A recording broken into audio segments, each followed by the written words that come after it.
Jaya Gopi Jana Vallabha Girivaradari Gopi Jana Jaya Gopi Jana Vallabha Girivaradari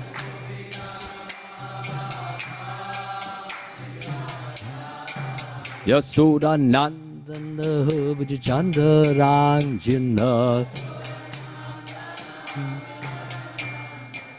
Yasoda Nandana Vijaychandranjana Yamuna Tira Vanachari Hare Krishna Hare Krishna, Krishna Krishna, Hare Hare, Hare Rama, Hare Rama, Rama Rama, Hare Hare, Hare Krishna, Hare Krishna, Krishna Krishna, Hare Hare.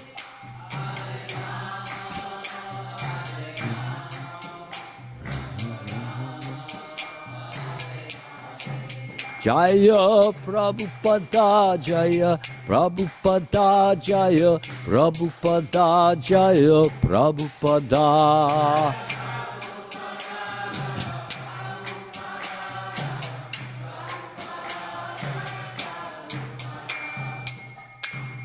Jayam Vishnupad Paramahansa Parivajakacharya Astatura Sattva Srimad His Divine Grace A.C. Bhaktivedanta Swami Srila Prabhupada Ki Jai.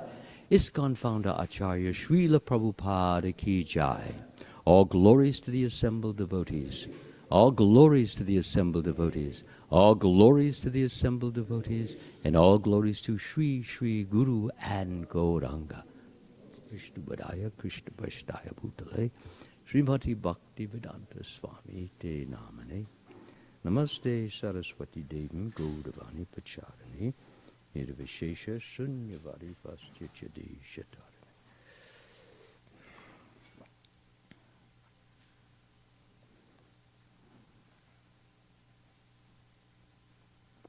Om Namo Bhagavate Vasudevaya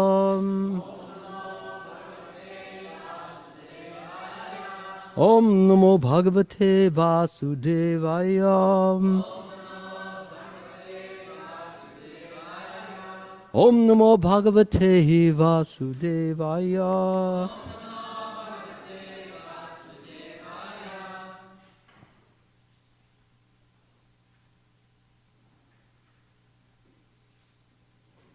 So we have two verses here. I'd like to just read the two verses to begin. And then we'll do what we normally do. We'll take the first verse and we'll go through it the way we usually do. Sa sanivasam suradaham prap. No. We'll do that in a few moments. Let me just go through these verses and then we'll take it. Because I have to do the second one also. Prapayam eva gachatam vigyayeshvara. Trantranam Maya Virachitam Prabhu Savatra Sangam Utsvija Svapano Pam Yena Bhargavi Krishne Manasamaveshyam Vyadunu Lingam Atmanam. Okay, so we'll do the word by word now. For that first verse, Sa Suradam. Did I miss a word there? Looks like I did, yes. I'm sorry about that. Sanivasam Suradam Prapayam Eva Gachitam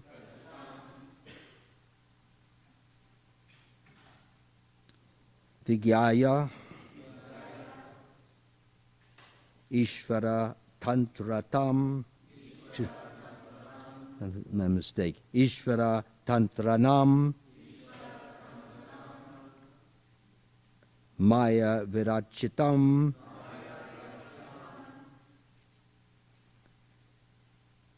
Prabhu. And that's the last word in the first verse. So now we'll do the verse itself.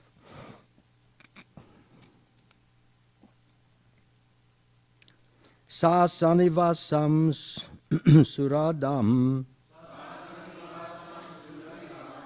prapayam eva gachatam vigyayeshvara tantranam Maya Vidachitam Prabhu Sasanivasam Suradam Prapayamiva Gachatam Vigyayeshvara Tantranam Maya Vidachitam Prabhu Sasanivasam Suradam Prapayamiva Gachatam Vigyayeshvara Tantranam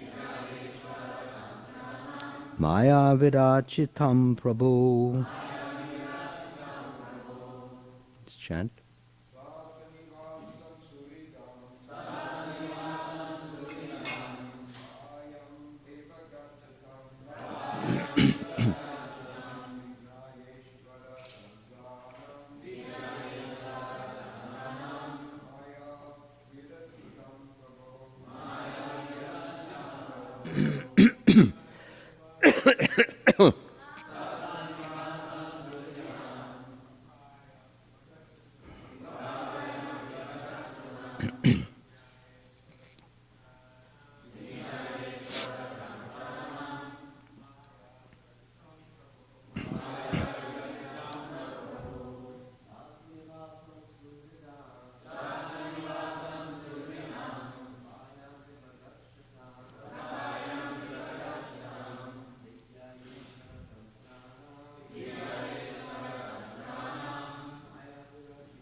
Ladies, please.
Sa Devyani Sanavasam living in the association, suradam, of friends and relatives, prapayam, in a place where water is supplied,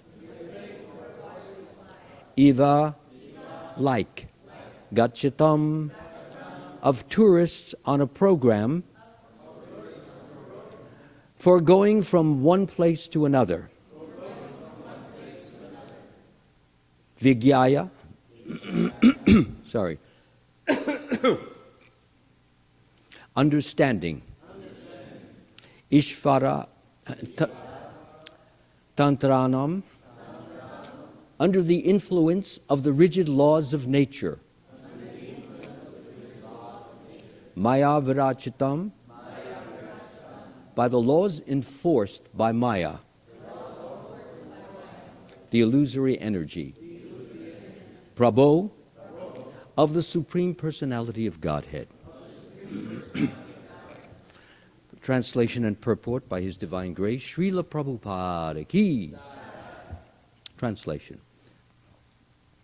Thereafter, Devayani, the daughter of Shukracharya, understood that the materialistic association of husband, friends, and relatives is like the association in a hotel full of tourists. The relationships of society, friendship, and love are created by the maya of the Supreme Personality of Godhead, exactly as in a dream. By the grace of Krishna, Devayani gave up her imaginary position in the material world.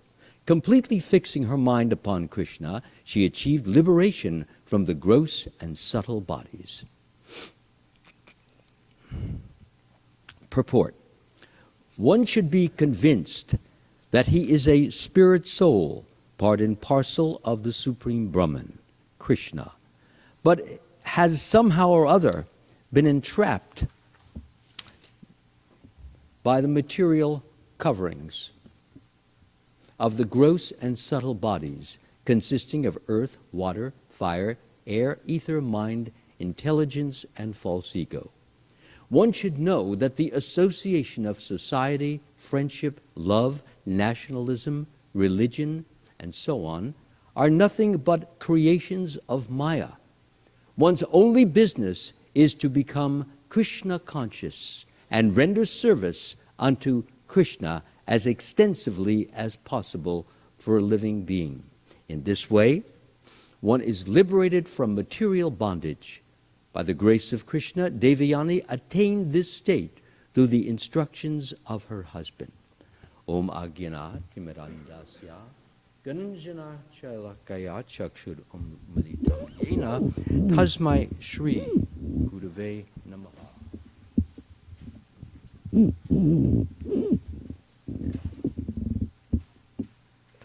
Tasmai Shri Gurave Namaha. I was born in the darkness of ignorance, and my spiritual master opened my eyes. With the torchlight of knowledge, I offer my humble obeisances unto his lotus feet. So we're coming to the end of this chapter. And I asked myself, what is this whole chapter about? What is it trying to teach us? What is it trying to tell us? What is it trying to warn us of? Bhagavatam does two things. It warns us, don't do this, and it also tells us, do this. So the big warning that I see in this is that we should not allow ourselves to become entangled, strangled, dangled by sense gratification or sexual gratification. If we do that, then what happens is that we become attached to these things. And when we become attached to something, it becomes very difficult to give it up, because after a while it becomes habitual.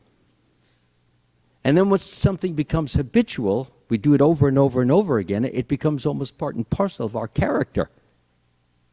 We can't stop doing it. This is the nature of pleasure in the material world. Actually, as souls, we intuitively know that we're supposed to be joyful always. We're supposed to always be happy. I say intuitively because in the eternal world, the spiritual world, everyone is happy because everyone is doing what he constitutionally is made to do, namely, to serve the Supreme Lord Krishna with love and devotion. When one is doing that, then of course he will be joyful, because that is what we're supposed to do. Jivara Swarupahoy Krishnera Nityadas. It is the constitutional position of the living entity to be an eternal servant of the Lord. So if we are constantly, ongoingly serving, then we will be experiencing ecstasy, ecstasy, ecstasy. That is our natural position. But somehow or other, at some point in eternity, we decided that we no longer wanted to serve Krishna. Rather, we wanted to experience what it's like to be a Krishna. So we became unfit and unsuitable to live in the spiritual world. There can only be one Krishna in the spiritual world. And if we try to compete with him there, well, then we just get thrown out. We get thrown to this world, which is the world which allows or enables and arranges for us to have the illusion that we are a Krishna. We are a powerhouse. We are amazing. And if we are not that, then it gives us the opportunity to strive for that, for the fulfillment of that illusion. Think about that. Our whole life is dedicated to building an illusion, which then at the time of death or near the time of death cracks, it crashes, it's finished. And we end up with a big, big enchanting zero. Working, working, working, and getting nothing, nothing, nothing. Even though during that time, we're thinking, due to this false ego, that we somehow are building ourselves, heightening ourselves, making ourselves grander and greater. I mean, for example, you go to school, you go to high school, okay, now you passed grammar school, then you go to college, all right, you passed college, then you go to graduate school, you get a master's degree, now you're not just an undergraduate. Each time is just like a step up the ladder, and we tend to think and feel that we're a little bit better, we're a little higher off, especially to those people who are way down below and all they've got is just a high school education, and what good are they? I mean, I've got a master's degree, or I've got a PhD degree. I've got 2 PhDs. No, I've got 3, and maybe I'll work on the 4th. Because after all, he's only got 1 and she's only got 2. But if I got 3, I'm better, I'm bigger, I'm greater, I'm God, I'm Lord, I'm a controller. They have to look up to me because I'm more authoritative than them. I'm better than them. I know more than them. I've passed more tests than them. I'm certified. Certified idiot. That's our certification. So, because we think we're something that we're not, something that will be destroyed at the time of death or before the time of death. You get your 4 PhDs, and your memory is so sharp and it's so right there and together that you can spout out the answers to all these different questions and write out these essays. And then you reach 60 years old, and suddenly you're afflicted with this thing called dementia. We all know what dementia is. You start losing your memory. And then you can't even remember that 5 and 5 makes 10. And you can't even watch your favorite TV shows anymore because you can't follow the line of logic of the story, because you forgot the first incident and you forget the second incident.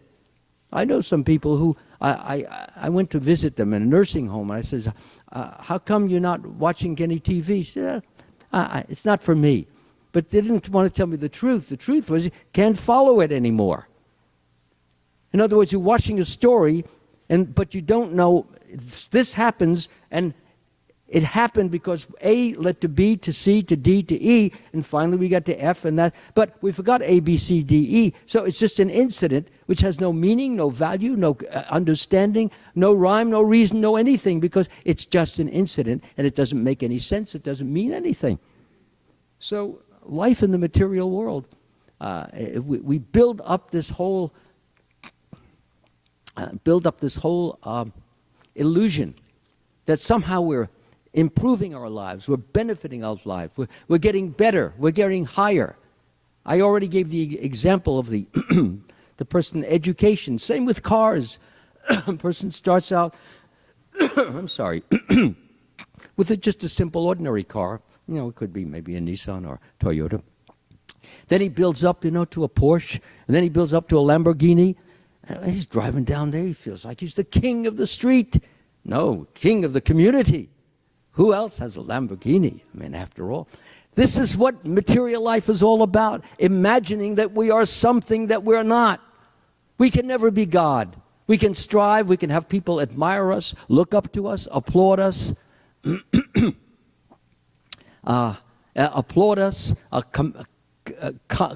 commend us. We can have them do all of that, and we can feel very grand and very great and very wonderful and very powerful and very upbeat and very superior, which is what the goal is in material life, to be superior to others, so that we can feel like the Lord that we wanted to be, which we could not be in the eternal or spiritual world. But here's the place to get it, and here's the place to lose it. But we never think about that we're going to lose it. Because when you want to be something, you don't think about you're going to lose it. That would counteract the illusion. Similarly, we don't think about God when we want to be God, because then we have a competitor. Even if we go to church, or we go to the synagogue, or we go to the temple, and we may put in some prayers, but what are the prayers? Please help me be successful. Please help me earn lots of wealth. Please help me gain a lot of money, a lot of fame, a lot of power, a lot of influence. And what is not said is, so that I can make everybody forget you, and they can only remember me. I'm the Lord of all I survey. So this is the madness of the material world. Prabhupada, I think he wrote that book, Who is Crazy? Is that the name of it? Something like that. Anyway, who is crazy? The crazy, and that's taken for normal. You go through school, as I said, supposedly advancing, only to come to a big resounding zero. So here we have very interesting. King Yayati, he, as a result of committing an offense or of having sexual relationship with another woman outside of his wife, and he had been warned by the father of the woman, don't mess around with your servant. Don't get involved with her. So, but the servant, she didn't have any children, and she was envious of Devyani, that was Sarmishta. And so she asked him, would you please, I'd like to have some children. I mean, Devyani's got 2 kids, I want some also. It's only natural.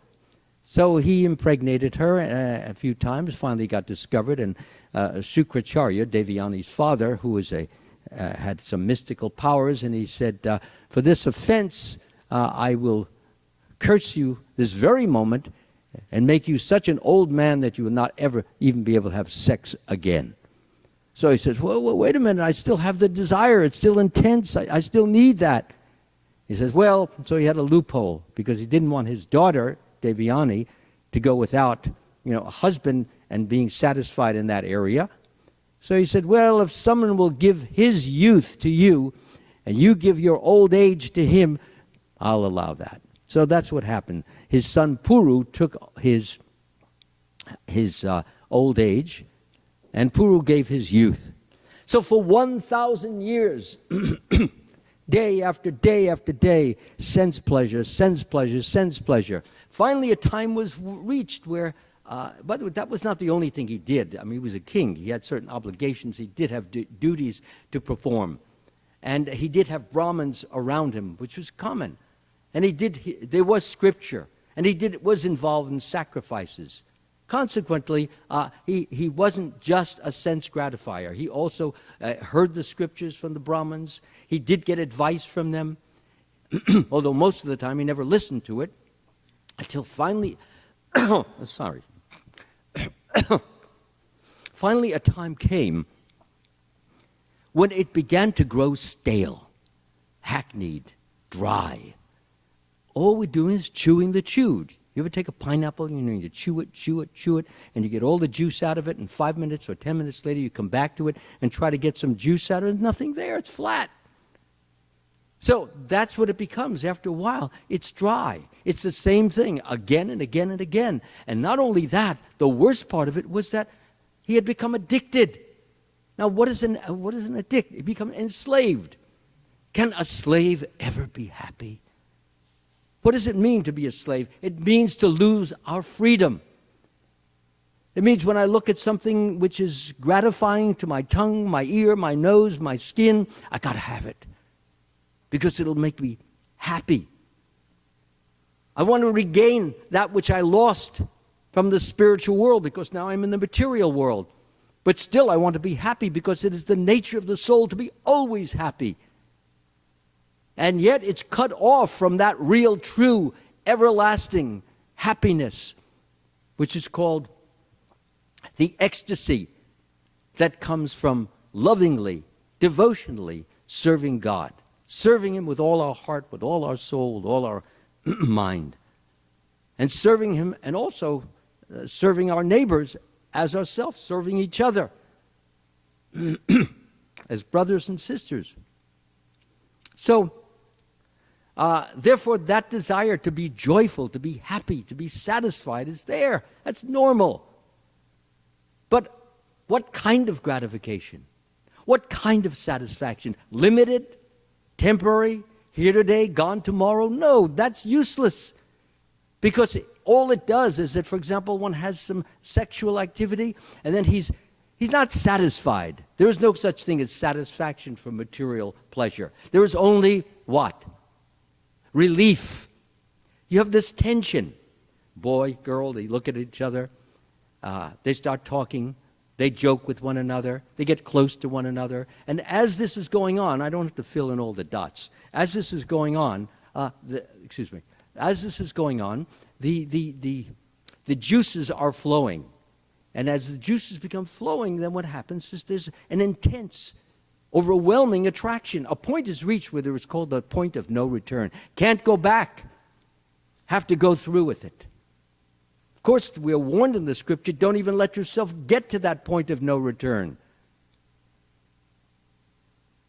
So, therefore, as a person continues again and again to enjoy this pleasure, he becomes more and more addicted. And the addiction, now there are people, when I say addiction, I mean that literally. One doesn't get addicted just for painkillers or from heroin or from marijuana. One can get addicted to sex as well. First it starts out maybe once a month, and then it starts out twice a month. Continues to once a month, twice a month, then 3 times, then 4 times, then a few times a week, then several times a week. Person, as soon as he sees some image, some object that reminds him or her of the pleasure, because pleasure is what we want to have. That's our nature, to enjoy. And as soon as we see something, a billboard with something in a magazine, something on TV, pretty girl, handsome man, I have to have that. I have to have that. The remembrance of the past pleasure shoots into consciousness, and as soon as it shoots into consciousness, and if we don't repress it, if we don't push it away, if we don't get rid of it, the juices start flowing, and before we know it, we're looking for someone to enjoy with. That's the way it happens. And sometimes it happens in the most horrible ways. People, I've heard such horror stories. Some women, they picked up some guys in some bar and so forth, and the guy happened to be a sadist, and his pleasure is in beating up a woman, but she doesn't know that. He talks romantically and calmly and sweetly and lovingly. You don't know what's going on. That this guy's, unless she's a Krishna conscious person, you can't see those things. All you see is, I have this desire and I've got to satisfy this desire. That's all you feel. And until the relief comes, relief means, for example, if I'm tensing a muscle and I keep it tensed, it becomes painful after a while. And I keep it tense. No, it's hard. Or like you get a cramp in it, and then finally you let your arm down. No more tension in the arm. Okay. Similarly, the tension that builds in the foreplay towards sexual intercourse, it becomes so tense, and then finally over climax, and then quite often many people say, what did I do that for? What's the point of it? And it is said that after sexual climax, that is the time when a person has most discrimination, can actually think for a few moments and think, what did I do that for? Like right now, what did I do that for? We have some discrimination. We have some thoughtfulness. We can consider this. But no sooner do we have this thought, then the romance starts again, and before you know it, you're back to square one. So this wonderful book, Srila Prabhupada, wonderful spiritual master, he warns us that if we want satisfaction, we cannot go for something that only gives us relief. Relief is just what it is. They take a man who's committed a crime in ancient days, bring him into the river. They take him by the head and they dunk him underwater and leave him under there for 1 or 2 minutes. And then they yank him back up and he goes, and he feels he's happy. He's happy because he's got air. He's breathing. But is that satisfaction? No, it's simply relief. And when we have that relief, then again, what do? Yank down underwater. And then I come up. So that's what our sense gratification is. Nothing but a series of nothing better, nothing greater, nothing higher, just over and over again chewing the chewed. So yes, it is a pleasure, but it only leads to the sense of enslavement. And as I said before, a slave can never be happy because he doesn't have any freedom. Freedom means I can choose. I see something beautiful, I can say, no, I don't want it. I remember there were television movies I used to watch, or series I would watch, which was so attractive. But as purification begins to take place, as you begin to chant Hare Krishna more and more, as you begin to take advantage of the great, wonderful pastimes of Krishna, I mean, you've got drama there that it's unmatchable, matchless drama. I mean, you get into the Krishna book, I mean, so many wonderful stories, Krishna versus Jarasandha, and Krishna versus, who's the one who tried to marry Rukmini? What was his name again? Shishupad, yes. So you got, and then you've got the fight between Krishna and Rukmi. I mean, we don't have to go outside. But the thing about it is when you read these wonderful pastimes, you make advancements spiritually because we're focused not merely on the battle, but we're focused on the person who is battling, who is the Supreme Personality of Godhead. And when we touch the Supreme Personality of Godhead, such as what we do when we chant His name, Hare Krishna, Krishna Krishna, Hare Hare, Hare Rama, Rama Rama, Hare Hare. When we touch the Supreme Lord with our voice, we touch the Supreme Lord with our tongue, we're in association with Him. Like I shake your hand or I give you an embrace. We're together, we're connected, we're related, we're feeling one another's heat or cold or whatever. And that connection that we have makes us grow stronger, makes us grow more spiritual minded, because Krishna is the source of all spirituality, source of bliss, source of peace, source of love, source of kindness, sweetness, source of strength, source of power, source of fame, source of everything. And when we connect with all that, that begins to become absorbed into our own being, into our hearts. When it absorbs into our hearts, we speak differently, we think differently, we look at the world differently. Everything becomes a different world. Because it's like if you look at the world, for example, with dark tinted glasses, then that's the way the world looks. And if you take the dark tint off and then you put a rosy pink, well, then the world looks rosy and pink. So according to how Krishna is guiding us, directing us, putting His influence upon us, enabling us to see the world through His eyes, through the eyes of Scripture, to that extent do we actually begin to experience truth, to the extent experience true love, true satisfaction, because that kind of satisfaction is continuous. It doesn't end. It's not like material pleasure. You hear some beautiful music, then it's over, or you hear it over and over, okay, I heard enough. The nature of spiritual bliss is that it's ever new, ever fresh, ever inviting, ever uplifting. And it's, when I say ever, I mean it doesn't mean it just stays this way. It's like waves. We have seen through Chaitanya Charitamrita how the waves of bliss used to grip Lord Chaitanya. First it would be like 5 feet waves, 10 feet waves, 20 feet waves, 30, 50 feet waves, and all the different symptoms of bliss were manifest on his body. You know, he had these goose pimples that they looked like garbanzo beans, or he had these. It's true. That's described like peas. So he had these. His hair was standing up like a porcupine.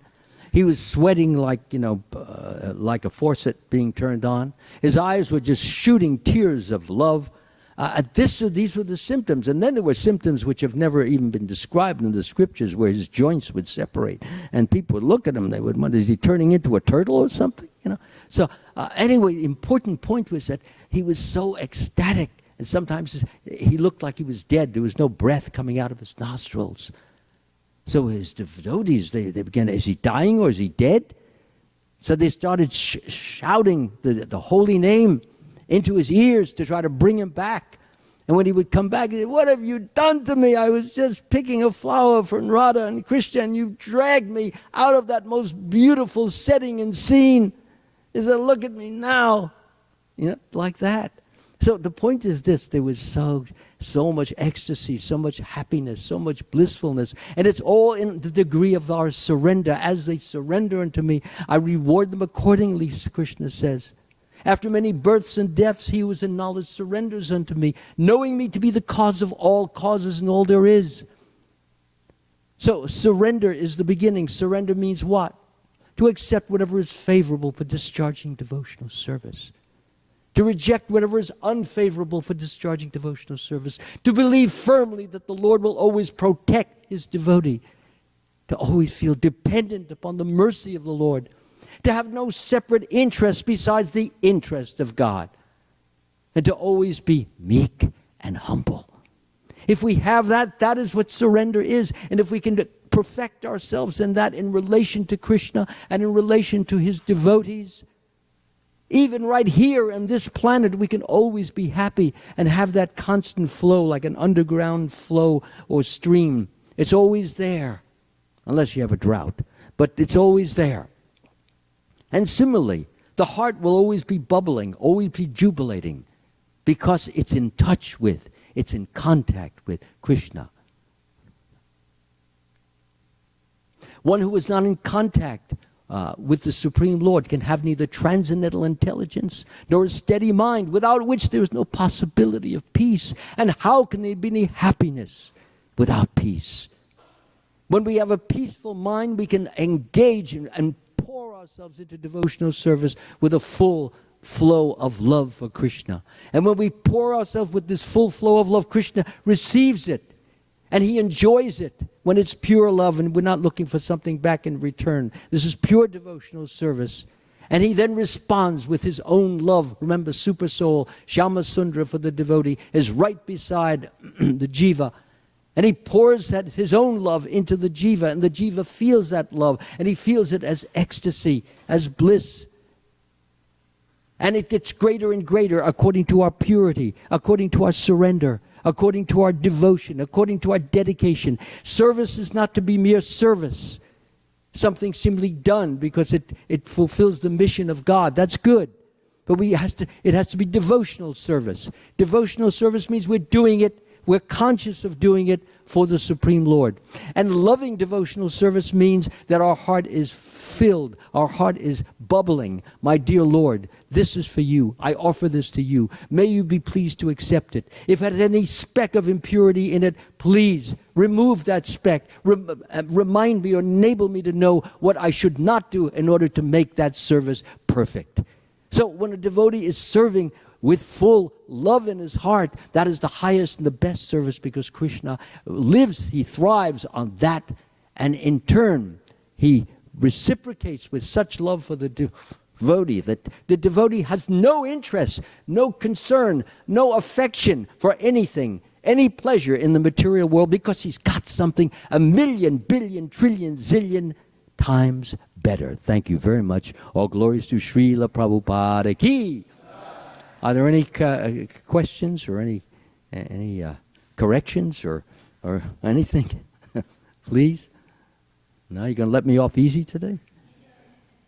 Okay. Yeah, you got 3 seconds. 1. Oh, there's a hand. Let's go. Yes, what is your question, please? Oh, you need to get the mic. come fast. So some of the devotees, they're already hungry for the prasadam. Their stomachs are growling. Not working? Well, just say the question and I'll repeat it on the mic. But you'll have to say it loud, Zan, because...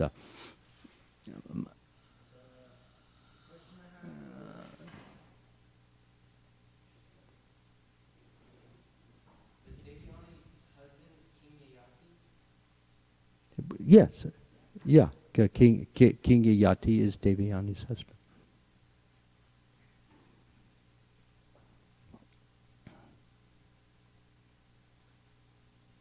Anything else? Did I make a mistake, sir? Oh, go ahead. Prabhupada says that, and the Shastra says that material life is extremely blissful in the beginning and painful in the end. So you said, and I quote, that first they have once a month, twice a month. My understanding is, and I don't know much, it's every day, then it's once a week, then it's once a month, and after you're married for 10 or 20 years, it's once a year. Because it's ecstatic in the beginning, but pain in the end. Yeah, now, the point is this, a person may find just what you said, but then he gets tired of his wife, and then he looks for someone else. This is going on all the time, okay? So it doesn't mean that the sex stops. It means it just goes to another partner, quite often. In fact, adultery is a very big thing in this day and age. So, therefore, it really doesn't stop. It only, we see so many of these movie actors, they're beautiful, handsome, and they're married for 4 or 5 years, and then, just as you said, it gets flat, it gets stale. You see the same body, the same clothes, the same, and then, let me try somebody else, like Tom Cruise and all these things. So, yeah, I follow those things. That's my life and soul, as you know. So, anyway, the point is this, is that it grows and it becomes a habit. The only time when the habit no longer is, as you mentioned, appealing. She doesn't like the look of his face. You know, he's getting a double chin. He's got lines in his face now. His eyes are drooping. His teeth are falling out. Well, okay, I got to look for somebody else.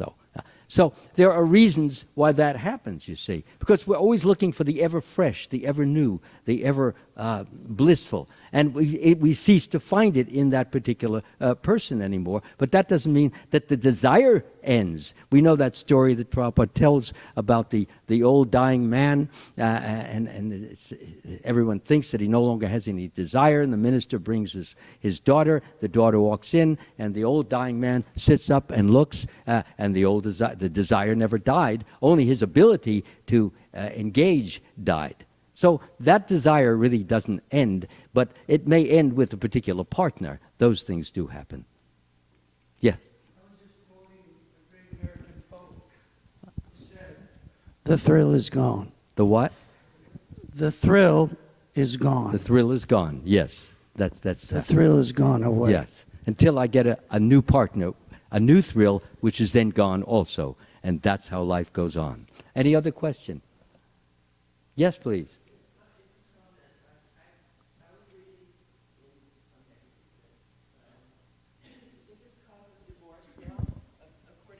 Judges who have to hear divorce cases, the biggest cause of divorce statistically now they're finding is that people see what's going on Facebook and they understand that their partner's with someone else by looking at Facebook. So repeatedly social networking is brought up in the courtroom about how... In a what? I'm sorry. Repeatedly they bring up social networking as the way that their marriage fell apart. Uh-huh. Yeah.